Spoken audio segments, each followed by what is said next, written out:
ससुराल बैठे मायका चलाऊंगी। सोनिया अपनी माँ के साथ बैठकर अपनी भाभीयों के खिलाफ कान भर रही थी। माँ, आज ना मेरा बाहर से कुछ खाने का मन कर रहा है, लेकिन क्या करूँ, मेरे पास पैसे ही नहीं है। अरे बेटा, अगर तुझे बाहर का खाने का मन है तो अपने भाई को बोल दे, बाहर से आते वक्त कुछ ले आएगा। ऐसा आपको लगता है माँ? लेकिन अगर मैं भाई को कुछ लाने को कहूँगी ना, तो सबसे पहले भाभियाँ ही भैया को फ़ोन करके मना करेगी और कहेंगी क्या ज़रूरत है बाहर का खाने की, वैसे भी हमारी ननद काफ़ी मोटी है, इसलिए उन्हें तो बाहर का खाना ही नहीं चाहिए। अरे ऐसा कैसे बोलेगी, और तू मोटी थोड़ी ना है। अरे वो महारानी है, तुझे मोटी कैसे कह सकती हैं? ऐसा आपको लगता है माँ? रुको, मैं अभी आपको भाभी की ज़ुबान सुनाती हूँ। सोनिया अब अपनी भाभी को आवाज़ लगाती है। सोनिया की आवाज़ सुनकर उसकी दोनों भाभी प्रिया और काम्या उसके पास आती हैं। भाभी, मैं सोच रही थी कि आज हम बाहर का कुछ खाते हैं। अरे वाह, ये तो बहुत अच्छी बात है। बताओ क्या खाने चले? भाभी, हम बाहर नहीं जा रहे, बल्कि मैं भैया को फ़ोन करके उनसे ही सामान मंगवा रही हूँ। वो क्या ना, मेरे पास पैसे नहीं है। सोनिया, बाहर का खाने की क्या ज़रूरत है? मैं तो कहती हूँ बाहर का मत खाओ, वैसे भी तुम्हारा वज़न बढ़ता जा रहा है। अगर ऐसे ही चलता रहा तो तुम्हारे लिए लड़का ढूंढना मुश्किल हो जाएगा। अरे ऐसे कैसे हो जाएगा? और तुमने ये कैसे कहा कि मेरी बेटी मोटी है? अरे खुद को देखा है, ऐसा लग रहा है अब फट जाएगी। और इस घर में आज बाहर से ही खाना आएगा। मैं भी देखती हूँ कौन है जो इस घर में बाहर के खाने को रोकता है। नीलम बेवजह ही भड़क रही थी और ये देखकर प्रिया और काम्या तो समझ ही गए थे कि उसकी सास का बेवजह भड़कने का कारण कोई और नहीं बल्कि उनकी ननद सोनिया ही है, क्योंकि वही तो है जो अपनी माँ को हर समय भड़काती रहती है। लेकिन काम्या और प्रिया को अब इन सब की आदत हो चुकी थी, इसलिए वो इन बातों पर ज़्यादा रिएक्ट नहीं करती और वहाँ से अपने कमरे में चली जाती हैं। समय गुजरता है और गुजरते समय के साथ अब सोनिया आए दिन अपने घर में सबको भड़काती। कभी अपनी भाभी को अपनी माँ के खिलाफ भड़काती तो कभी अपनी माँ को अपनी भाभी के खिलाफ। ऐसे ही एक सुबह सोनिया अपने भैया विराट के पास जाती है और उससे कहती है, भैया, आप और भाभी कहीं जा रहे हो क्या? नहीं तो क्यों, तुमसे किसने कहा कि मैं और तुम्हारी भाभी कहीं जा रहे हैं?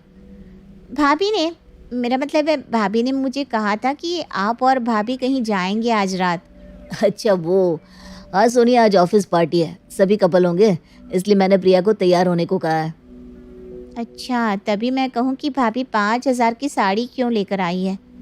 वैसे भैया, 5,000 की साड़ी, वो भी बस एक नॉर्मल पार्टी में पहनने के लिए, कुछ ज़्यादा ही महंगी नहीं है क्या 5,000 की साड़ी?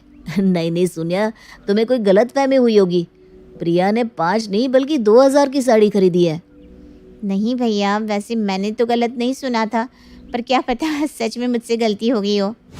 सोनिया की बात सुनकर विराट कुछ नहीं बोलता, लेकिन उसके दिमाग में सोनिया की बात बैठ जाती है। अपने भाई को गहरी सोच में देखकर सोनिया वहां से चली जाती है और जब प्रिया विराट के पास आती है तो उसे देखकर विराट कहता है, प्रिया, तुमने जो साड़ी खरीदी थी वो कितने की है? विराट, क्या हुआ तुम्हें? मैंने तुम्हें बताया तो था, भूल गए क्या? नहीं, मैं भूला नहीं हूँ, लेकिन मैं जो पूछ रहा हूँ वो बता दो। विराट, बात क्या है? तुम इतने गुस्से में मुझसे क्यों बात कर रहे हो? क्योंकि तुमने मुझसे झूठ कहा है और तुम जानती हो कि मुझे झूठ पसंद नहीं, इसलिए अब हम रात की पार्टी में नहीं जा रहे हैं। पर विराट, मैंने तुमसे कोई झूठ नहीं कहा है। पर विराट उसकी एक नहीं सुनता और वहां से चला जाता है। ये देखकर प्रिया को बेहद गुस्सा आता है और वो गुस्से में अपनी जेठानी काम्या के पास जाती है। क्या हुआ प्रिया, तुम इतने गुस्से में क्यों हो? दीदी, होगा क्या? अरे इस सोनिया की बच्ची ने तो मुझे परेशान करके रख दिया है। आज इसकी वजह से मेरा सारा प्लान कैंसिल हो गया। जब से इस घर में आई हूँ ना, तब से पहली बार विराट के साथ अकेले किसी पार्टी में जा रही थी, लेकिन इसने वो भी खराब कर दिया। अरे पर हुआ क्या, बताओ तो सही। काम्या की बात सुनकर प्रिया अपनी जेठानी को सारी बात बता देती है। तो ये बात है दीदी, हमें इसका कुछ करना पड़ेगा, नहीं तो ये इसी तरह से घर में झगड़े करवाती रहेगी। करना क्या है, अब घर वालों के कान में हमें ये फूंकना है कि उनके घर की लड़की बड़ी हो गई है और अब उन्हें उसकी शादी करा देनी चाहिए। लेकिन सोनिया की शादी के लिए घर में सब मानेंगे? क्यों नहीं मानेंगे? अरे अब सोनिया बड़ी हो गई है, वैसे भी लड़की को अपना समय रहते संभल लेना चाहिए। काम्या की बात सुनकर प्रिया के चेहरे पर मुस्कान आ जाती है और वो अब रात को विराट के आने का इंतजार करती है।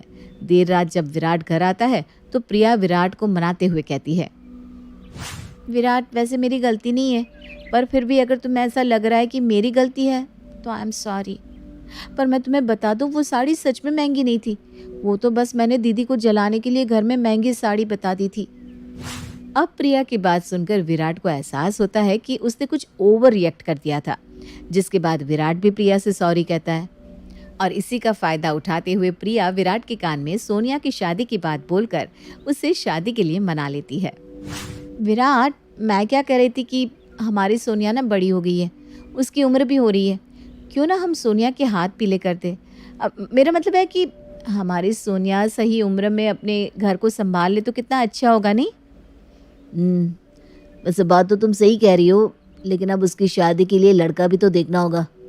लड़का देख लो, उसके बाद घर में सोनिया की शादी की बात छेड़ता हूँ। अरे लड़का क्यों ढूंढना है? दीदी का जो चचेरा भाई है वो तो हमारी सोनिया के पीछे वैसे ही पागल है। घर परिवार भी अच्छा है, लड़का भी अच्छा खासा कमाता है, ऊपर से इकलौता है। अब इससे ज़्यादा हमें और क्या ही चाहिए। हाँ, ये भी सही है, और वैसे भी वो हमारे रिश्ते में आता है। वही तो मैं बोल रही थी आपको। यहाँ प्रिया विराट को इस शादी के लिए मना लेती है, तो वहीं काम्या भी अपने पति राहुल को मनाती है। और राहुल, आपको पता है ना, मेरा भाई पंकज कितना अच्छा है। वो हमारी सोनिया को अपनी पलकों पर रखेगा। काम्या, तुम कह तो बिल्कुल सही रही हो, लेकिन माँ को कौन मनाएगा? अरे हम सब मनाएंगे ना, और माँ को मानना ही पड़ेगा। आखिर उनकी बेटी की उम्र हो गई है। अरे वो अब घर नहीं संभालेगी ना तो कभी नहीं संभाल पाएगी। वैसे सही उम्र में लड़की की शादी हो जाए तो ही सही होता है। काम्या की बात सुनकर राहुल भी सोनिया की शादी के लिए मान जाता है, और अब वो चारों जाते हैं अपनी माँ नीलम के पास। माँ, आपसे कुछ बात करनी है। हाँ बोलो, सुन रही हूँ मैं। माँ, ये थोड़ी सीरियस बात है, इसलिए अभी आप टीवी बंद कर दो और हमारी बातों पर गौर करो। राहुल की बात सुनकर नीलम टीवी बंद कर देती है। बोलो, अब क्या बात करनी है? और तुम चारों एक साथ यहाँ क्यों इकट्ठे हुए हो? माँ, हम आपसे सोनिया की शादी की बात करने आए हैं। हम सोच रहे हैं कि सोनिया की उम्र अब शादी लायक हो गई है और हमें उसके हाथ पीले कर देने चाहिए।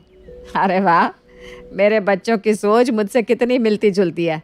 तुम्हें पता है, मैं अभी ना आज यही सोच रही थी। मैं कल से ही सबको लड़के देखने को कह देती हूँ। माँ, लड़का देखने की क्या ज़रूरत है? हमारा पंकज है ना, वो वैसे भी हमारी सोनिया को बहुत पसंद करता है। क्योंकि घर में पंकज सबको पसंद था, इसलिए अब बहुत जल्द पंकज और सोनिया का रिश्ता पक्का हो जाता है, और इसी तरह बहुत जल्दी उनकी शादी भी हो जाती है। शादी के बाद अब प्रिया और काम्या काफ़ी खुश होती हैं। दीदी, सच में अब यहाँ हमारी प्यारी ननद नहीं है। कितना सुकून मिल रहा है ना।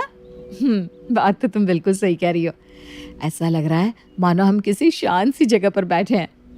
काम्या ये बात बोल ही रही थी कि तभी उसके सामने नीलम वीडियो कॉल पर बात करते हुए आती है। हाँ बेटा, देखना ये साड़ी कैसी लग रही है। माँ, आपके ऊपर ये साड़ी बहुत अच्छी लग रही है। वैसे आपने ये साड़ी कहाँ से ली? अरे तेरी शादी में हमारे रिश्तेदारों ने दी है। ऐसे ना बहुत सारी साड़ी रखी हुई है, अगर तुझे चाहिए तो तू भी ले ले। नहीं माँ, मुझे साड़ी नहीं चाहिए। अरे मेरी अभी नई नई शादी हुई है, थोड़ा अच्छे से रहूँगी। मैं भाभीियों की तरह थोड़ी ना हूँ जो हर समय आंटी बनकर रहूँ। ये क्या बोल रही है सोनिया? तेरी भाभी भी तो इतने अच्छे से रहती है। नीलम ये बात बोलती है कि तभी प्रिया अपनी सास से उसका फ़ोन ले लेती है और बात करती है। ननद जी, लगता है अब भी आपको चैन नहीं है। अरे अब आप अपने ससुराल जा चुकी हैं, ज़रा अपने ससुराल पर ध्यान दो। क्यों दूसरों की ससुराल में अपनी टांग अड़ा रही हो? भाभी, भले ही अपने ससुराल चली गई हूँ, पर वो घर अब भी मेरा है। क्यों माँ, मैं सही कह रही हूँ ना? हाँ बेटा, तू बिल्कुल सही कह रही है। अच्छा छोड़ इन सबको, तू बता, खाना खा लिया तूने? नहीं माँ, अभी नहीं खाया। आपने खा लिया? नीलम सोनिया से बात करते हुए अपने कमरे में चली जाती है, लेकिन अपनी सास की ऐसी हरकत देख प्रिया और काम्या को बहुत गुस्सा आता है। समय गुजरता है और गुजरते समय के साथ प्रिया और काम्या और ज़्यादा परेशान रहने लगती है। ऐसे ही एक दिन, माँ जी, आज मेरी तबीयत थोड़ी ठीक नहीं लग रही, आज आप बाज़ार से सामान ले आओ ना। काम्या ये बात बोलती है कि तभी नीलम के फ़ोन से सोनिया की आवाज़ आती है। माँ, भाभी ना बाजार न जाने के बहाने बना रही है। जैसे ही सोनिया की आवाज़ बाहर आती है, वैसे ही नीलम कॉल कट कर देती है। ये देखकर काम्या को बहुत बुरा लगता है। माँ जी, मैं कोई बहाने नहीं बना रही हूँ। अगर आपको ऐसा लग रहा है कि मैं बहाने बना रही हूँ तो ठीक है, आज के बाद मैं आपको कभी कुछ नहीं कहूँगी। और हाँ, मेरी एक बात ध्यान से सुन लीजिए आप, ये जो आप हर समय अपनी बेटी के साथ लगी रहती है ना, उससे आपका और आपकी बेटी दोनों का ही घर खराब होगा। इसलिए मेरी मानिए तो अपनी बेटी से सलाह लेना बंद कर दीजिए। इतना बोलकर काम्या गुस्से में वहाँ से चली जाती है और प्रिया को मार्केट भेज देती है। वहीं एक बार फिर नीलम सोनिया से कॉल पर लग जाती है। अरे तुझे बोलना ज़रूरी था क्या? काम्या ने सुन लिया। अब वो क्या सोच रही होगी कि माँ जी अपनी बेटी से सारी सलाह लेती है। हाँ तो क्या हुआ माँ? और वैसे भी ये बात तो सच्ची है कि आप सारी बात मुझसे पूछती हैं। मैं ही तो आपको अपनी सलाह देती हूँ। और वैसे भी अगर मैं आपको कुछ ना बताऊँ तो आप तो अपनी बहू के हाथों बर्बाद हो जाओगी। वो तो आपको अपनी नौकरानी बना कर रखेंगी। इसलिए आप वही कीजिए जो मैं आपसे कह रही हूँ। अपनी बहुओं को ना अपने काबू में रखना सीखिए।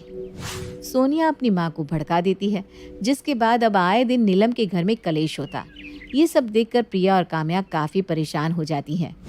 ये सोनिया भले ही यहाँ से चली गई, लेकिन अपने ससुराल में बैठकर भी अब भी अपने मायके को इसने ही चला रखा है। अपने ससुराल तो चली गई, लेकिन अब भी इसे शांति नहीं है। पता नहीं आखिर चाहती क्या है। लेकिन दीदी, इन सब से निकलने के लिए हमें कुछ तो करना पड़ेगा ना। अगर हम यहीं हाथ पर हाथ रखे बैठे रहेंगे तो हो गया अपना कल्याण। अरे पर करे तो क्या करे?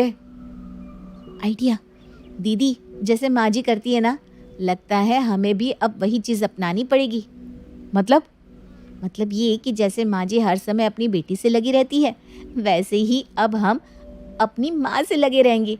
अरे अगर सोनिया की माँ है तो माँ तो हमारे पास भी है। घर के सारे काम छोड़कर हम भी अपनी माँ से बात करेंगे। आखिर माँ जी को भी तो पता चले कि ये घर उनकी बेटी नहीं बल्कि उनकी बहुएं संभालती है। प्रिया काम्या को अच्छे से समझा देती है और अगले दिन से वो दोनों भी अपनी माँ से हर समय फ़ोन पर बात करने लगती है। अरे बहू, दोपहर हो रही है, कुछ खाने को दे दे। बहू, ए बहू। नीलम बार बार अपनी बहू को आवाज़ लगाती है, लेकिन उसको कोई जवाब नहीं मिल रहा था। कुछ देर बाद नीलम खुद ही प्रिया के पास जाती है। अरे बहू, क्या कर रही है? तुझे कितनी देर से आवाज़ लगा रही हूँ, तू आ क्यों नहीं रही थी? अब माफ़ करना माँ जी, पर मैं अपनी माँ से बात कर रही थी। वो क्या है ना, काफ़ी समय बाद माँ से बात हो रही है, सोचा क्यों ना अच्छे से बात कर लूँ। अच्छा ठीक है, तो बात कर ले, मैं बड़ी बहू के पास जाती हूँ। नीलम अब अपनी बड़ी बहू काम्या के पास जाती है और उसको भी अपनी माँ से बात करता देख वो वहाँ से चली जाती है।